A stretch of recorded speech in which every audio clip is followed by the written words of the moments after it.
thank you for coming and inviting you here to the small portion of our land that we still have left as Indigenous people. At one time, we shared everything with everyone.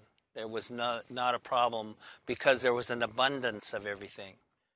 You talk Kettle Falls, back in the 30s when they start excavating the graves or exhuming the graves, and they were moving towns and they were moving families away from where the water is now.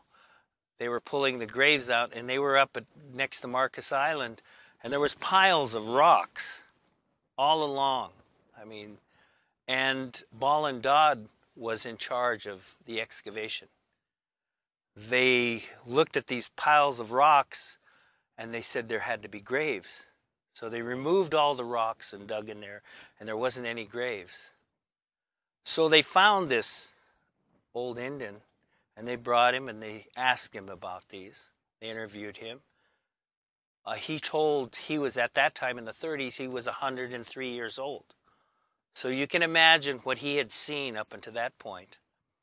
And he told them that when the people from other tribes used to come to Kettle Falls, and they would share in the harvest, and they would all pick a rock up, and they would all pile it in that pile, to understandably know that they all agreed that there would be one man that led what happened with that salmon when that salmon came up, and how it would be distributed.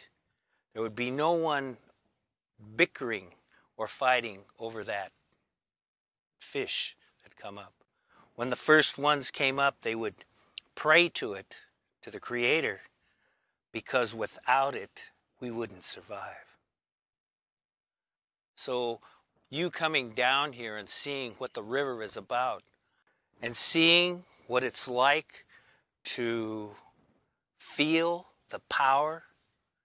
When you're talking about the springtime going through Boland Pitcher, the power of that water, downtown Spokane, when that water is coming and it's roaring, and you can hear that, the power of Mother Earth, and she's making that feeling in turn, shows you that we need to, as a whole, make sure that we save the water, make sure that there isn't any pollutants that go into the water.